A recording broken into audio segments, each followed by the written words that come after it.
on October 14th, 2006. A crisp autumn night. The kind where leaves crunch underfoot and porch lights cast long shadows across neatly trimmed lawns. The kind of night where, in small towns like Wilson, most folks are settling in with a book or watching the evening news before bed. But at 10:47 that night, the peace was shattered by a frantic 911 call.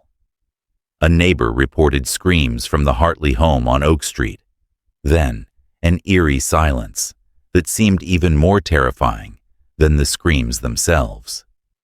When police arrived, they found a scene that would forever change how Wilson saw itself.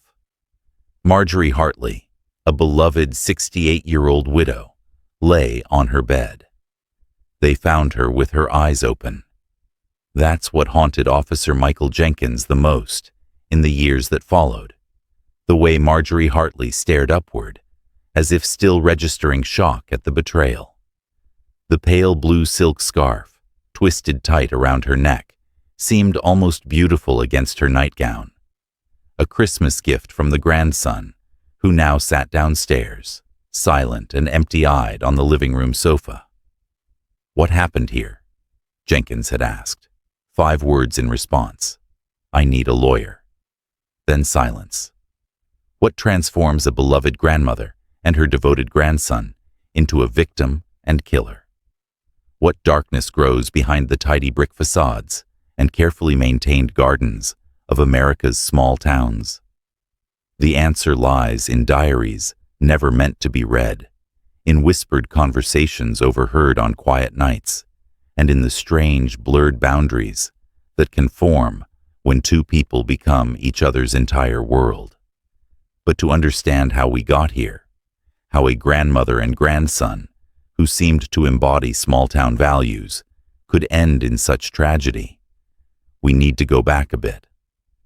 Wilson was the kind of place where gossip traveled faster than the local internet service. A town of 50,000, as of 2006, it existed in that perfect middle ground between rural anonymity and urban indifference. People recognized each other at the supermarket.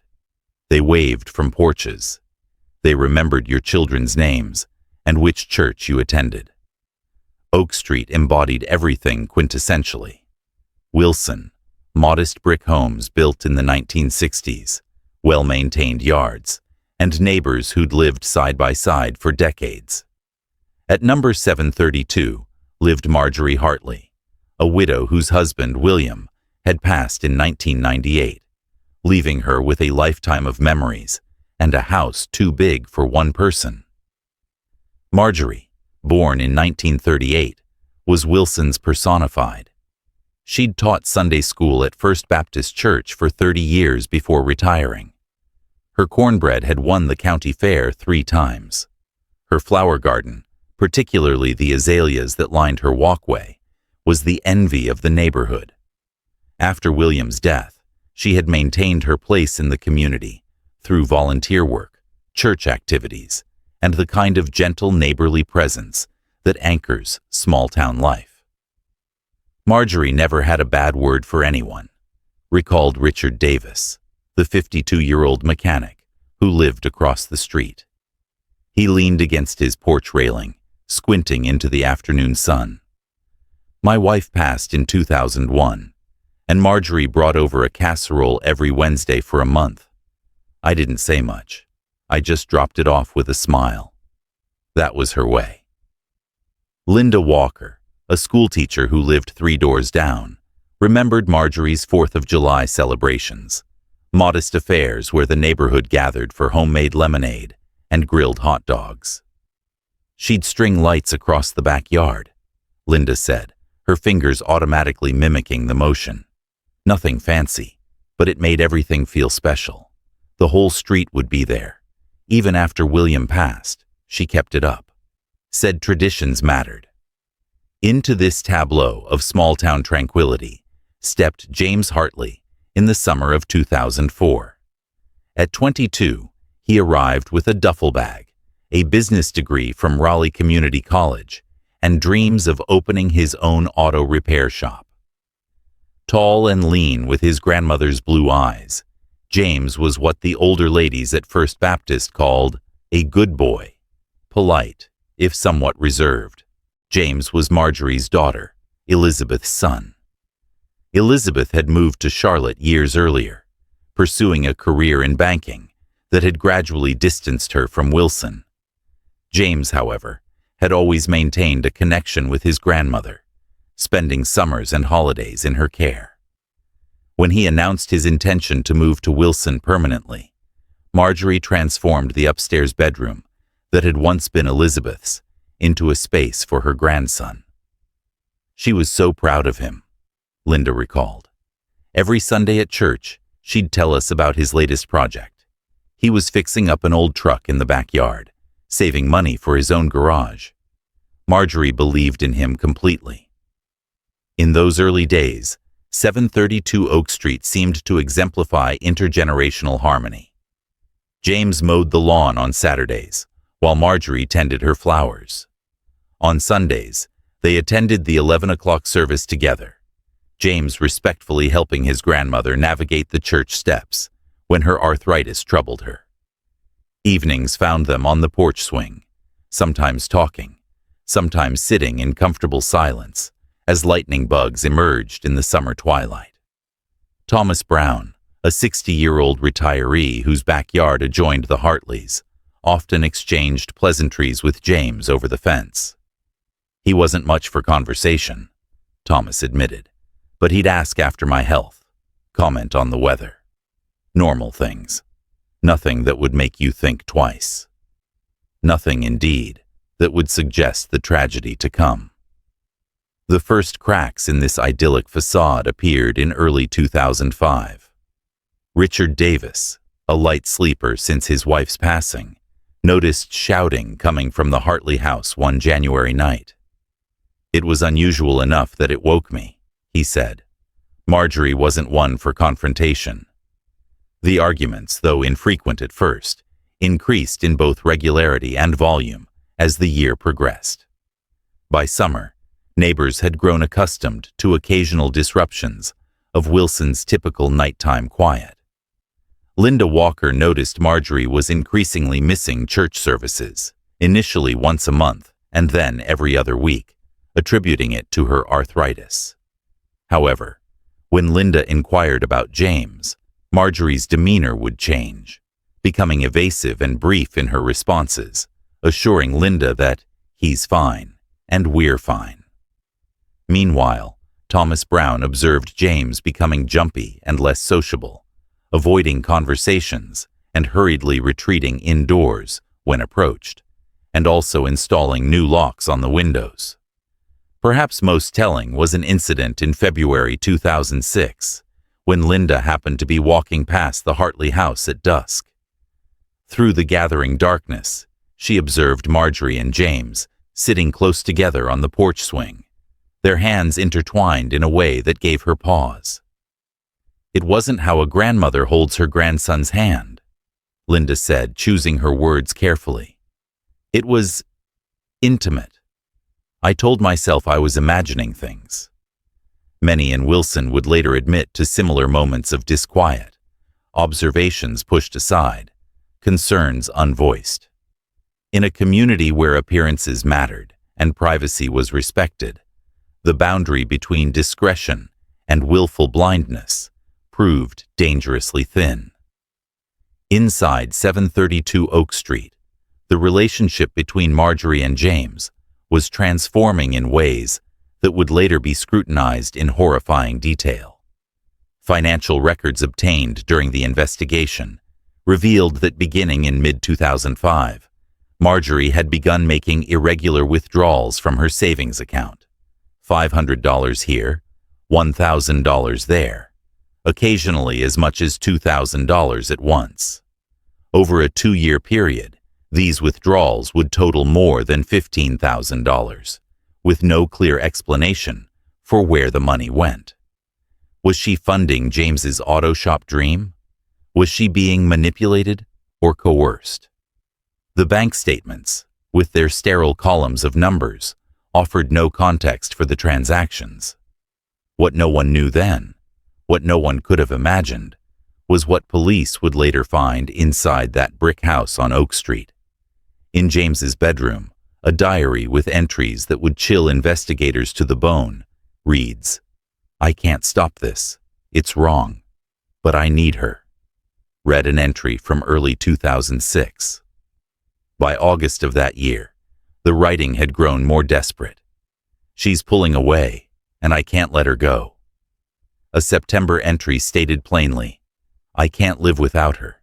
She's everything, but it's tearing me apart."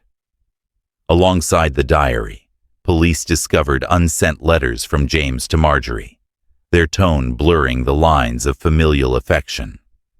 "You're the only one who gets me, but I'm scared we'll be judged."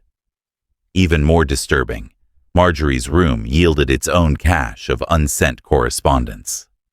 "I love you more than you know," she had written to James, "but we have to be careful."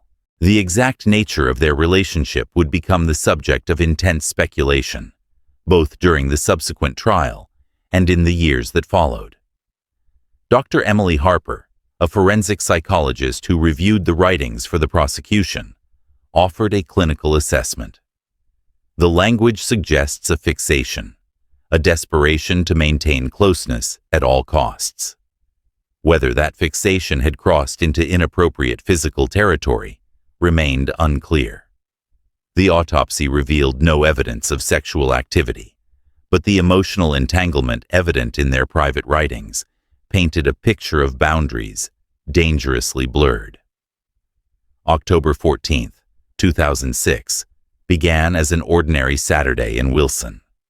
The morning air carried the first real chill of autumn, prompting residents to retrieve light jackets from closets. At the farmers' market downtown, vendors offered the last tomatoes of the season, alongside early pumpkins and gourds. Marjorie and James were seen at Wilson Grocery at approximately 3:30 that afternoon, their cart filled with typical weekend provisions. The cashier, who had known Marjorie for years, recalled nothing unusual about their demeanor or interaction. "They were just like always," she later testified. "Marjorie asked after my kids. James carried the bags. Normal as could be."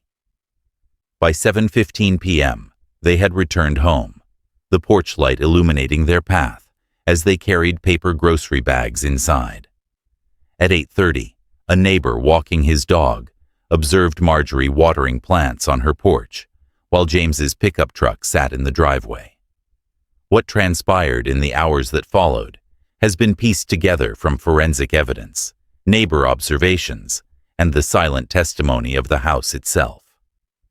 At approximately 9:10 p.m., Richard Davis heard raised voices from across the street, not an uncommon occurrence in recent months, but notable enough that he later recalled it to investigators. The argument, while audible, was not loud enough for him to distinguish words.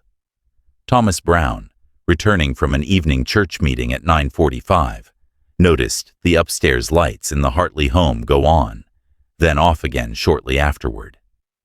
At 10:30, a neighbor's dog began barking frantically in the direction of the Hartley house, an unusual reaction that the owner attributed to possible wildlife, but would later question.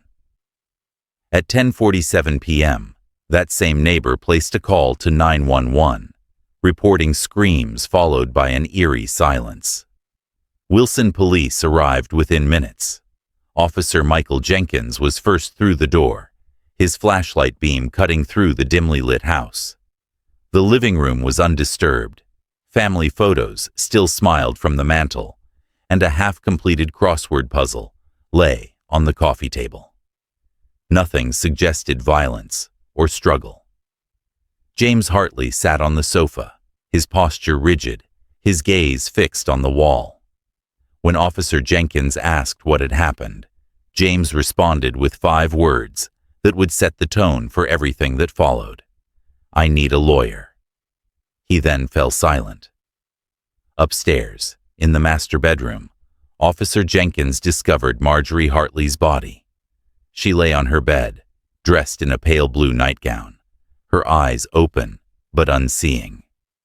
Around her neck was the silk scarf James had given her the previous Christmas, now pulled tight in a brutal ligature.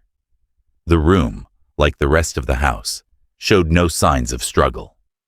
An open Bible rested on the nightstand, alongside a glass of water and Marjorie's arthritis medication. The only item that seemed out of place was a bus ticket to Charlotte, dated for the following morning, tucked into the Bible's pages. The pathologist would later determine that Marjorie had died between 9 p.m. and 11 p.m., consistent with the timeline established by neighbor observations.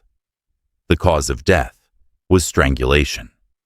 The absence of defensive wounds suggested she had trusted her attacker completely, had perhaps not realized the danger until it was too late.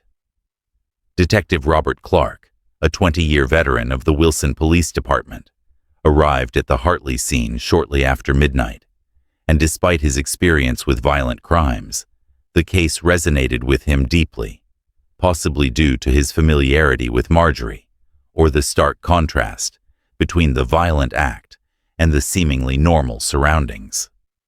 Clark's investigation was thorough, but James Hartley remained silent after requesting legal representation. Although physical evidence, including James's fingerprints on a silk scarf, was incriminating, it was not conclusive on its own. The discovery of diaries and letters 2 days later significantly impacted the case, revealing an unhealthy emotional attachment and, combined with financial transactions and neighbor accounts, painting a picture of a distorted relationship. By October 16th, Clark had gathered sufficient evidence to charge James Hartley with first-degree murder, a development that shocked the town of Wilson and dominated the local newspaper with its jarring headline. Richard Davis expressed shock and dismay at the revelation, wondering how something so horrific could happen in their quiet community. In contrast, Linda Walker felt consumed by guilt, replaying the subtle changes she'd noticed in Marjorie's behavior and wondering if she could have done something to prevent the tragedy. The town became divided, with some convinced of James's guilt and others advocating for his innocence, citing his polite nature and affectionate relationship with Marjorie.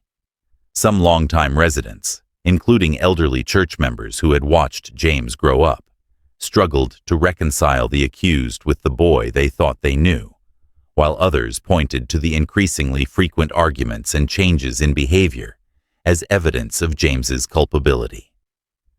The trial began in March 2007 at the Wilson County Courthouse, a stately brick building that had witnessed the town's legal proceedings for over a century. For 3 weeks, the courtroom overflowed with spectators, neighbors, church members, and the merely curious, all seeking answers to the same question. How could this happen in Wilson? Prosecutor Sarah Evans built her case methodically. The physical evidence, the scarf with James's fingerprints, was presented alongside the writings that suggested a disturbing emotional codependence. Financial records documented the unexplained withdrawals. Neighbors testified to the changing dynamics of the Hartley household. Most damaging was the testimony of Dr. Emily Harper, who analyzed the diary entries and letters.